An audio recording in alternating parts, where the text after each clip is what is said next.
Yo, this is Alex Mouth for Destiny, and I want to welcome you all to a full body workout volume day. So that's right, I haven't posted one of these in a while. That's because, honestly, they're hard as shit to do. They're ridiculous. The volume is going to blow your mind when you see this. It's hard to record because I'm taking extremely low rest, and the point is to get basically fluff and pump work, if you will. Ultra high volume. So if you think the intensity day is hard, I mean, you're dead wrong. Volume day is where it's really at. And this is how I got that 225 overhead press. By doing 10 sets of 10 OHP and all kinds of stuff like that. So at any rate, I'm starting off this workout with some close grip bench because now I have a new goal. I want to hit a 365 close grip bench, right?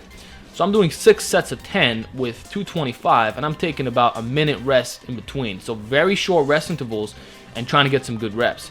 So this is essentially, it's going to build up the shoulders, the tris, and I feel that the more volume you could drive into that bench, the better it's going to be. So this is just one sample of volume workout. I'm probably going to do more dynamic effort pressing, like with the mini bands and the monster mini bands, but this is just a great way to start off the cycle of your training, you know, by doing some 6 sets of 10, which is very hard to do. You guys, it's hard to do, I'm telling you. It's much easier to hit a 3x3 or 1 rep max than hitting 6 sets of 10. And the thing that makes the volume day so hard is that the rest intervals are low as shit. Like, on these major compound lifts, I'm resting about a minute in between, but for the accessory work, I'm resting like 15 to 30 seconds, so it's extremely low, and it's lots of metabolic fatigue. So that's what it is, and you could see, like, I don't even know if I did 10 reps in all my sets. I probably got 9 or something. It's just tough, you know? And you could see that your triceps got to push through the fatigue, so right there, there's some benefits. Here's set number 5. Are you getting bored yet? Because if you are, I mean, just go over to 2 minutes and about 10 seconds or so. And there's gonna be no more benching, all right? So this is that. Let's do one final set. And at this point, like, I'm already getting fatigued. Like, this shit is hard to do. Like, 1 minute rest intervals is fucking ridiculous. So you're gonna see I don't even get 10 reps. I actually fail. So let's watch this together, shall we? And let's see this. Do I fail yet? No, I think it's the next one. Let's see.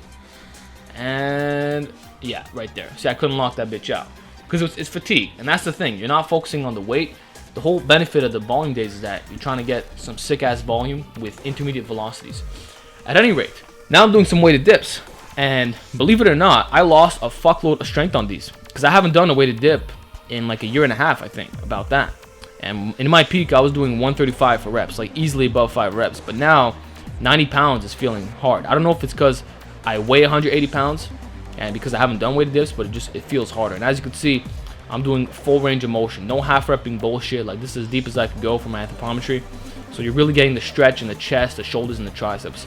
And the reason why I'm doing weighted dips, number one, it's 5x5, is because I feel that weighted dip has extremely high carryover to the bench, at least for my build. There was a time long ago, I think it was 2014 or 2015, back in the alpha body days, where I did weighted dips exclusively for a month. And my close grip bench went up by like 3 reps automatically. So I know that this has really good carryover, and I suspect that if I could take this to 185 for reps, guaranteed my bench is going to be incredible. So that's why I'm doing the weighted dips, and also it's going to correct my lagging triceps. So this is the final set. Again, it's 5x5 because I could have done 3x10, but I decided to do 5x5 because it's more specific for low reps, and that's really what I want to focus on the dips while still getting some volume in there. So it's following the guidelines of Philippine's chart, really. Like, if you look at Philippine's chart, 24 total reps is optimal. So I feel that this is a good range. And after that, I'm pre-exhausting my triceps because after this I'm going to do a crazy superset, which I'm going to show you. And of course, trying to get some bigger arms. So only 80 pounds, but it's 4 sets of 25 with about 15 seconds of rest between each set. So it's rather hard to do, okay? So I'm just showing you the first set is going to be normal, and the other 3 sets I'm going to speed that shit up because no one wants to watch 4x25 on a row pushdown.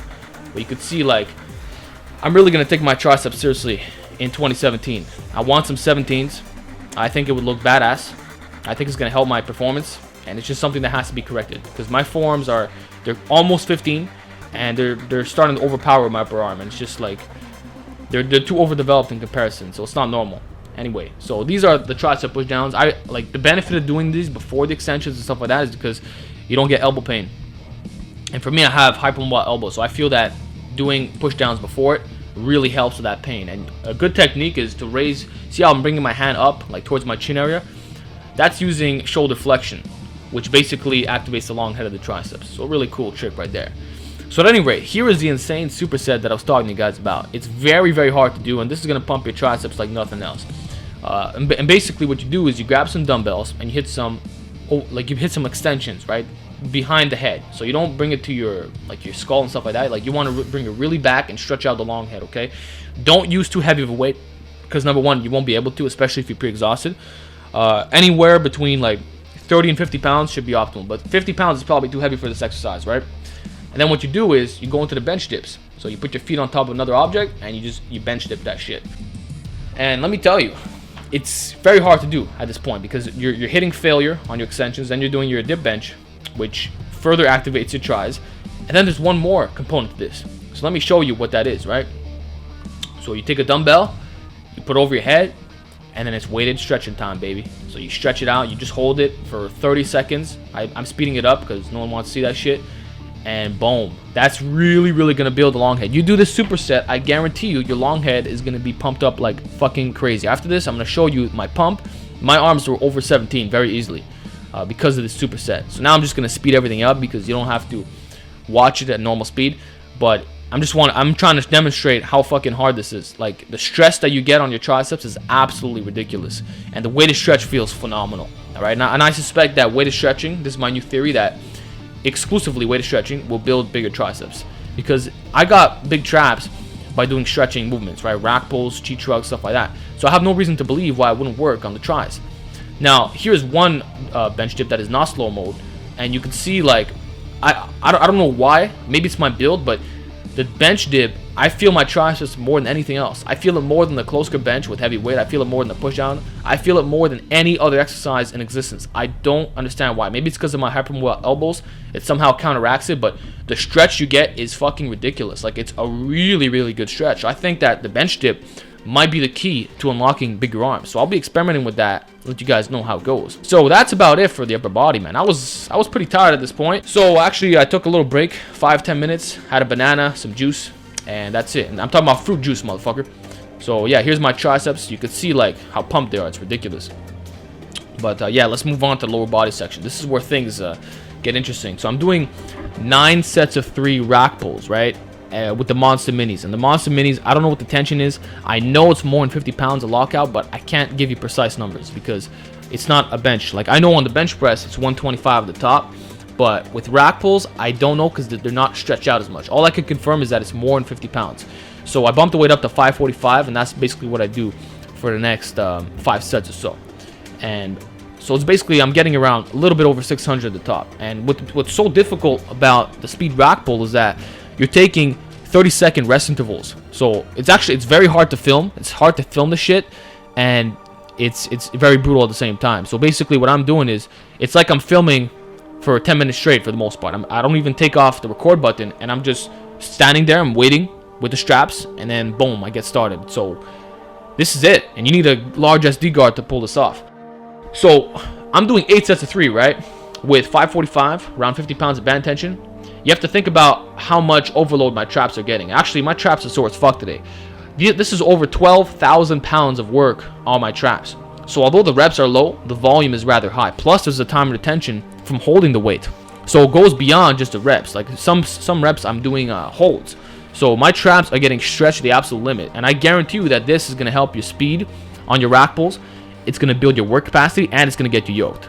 So that's that. Let's move on to some overhand Yates rows, okay? And right off the bat, you can see that the bar is fucking shit. It's rolling. And the reason why I chose a Yates row is because I'm feeling fried at this point. Like, after you do 9 sets of 3 rack pulls with heavy weight, you don't feel like doing a full range barbell row. So I think that a partial row would be best. I was debating between this and a shrug. Both of them would have been fine.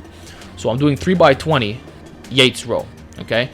And I'm doing overhand because I don't feel like tearing a bicep.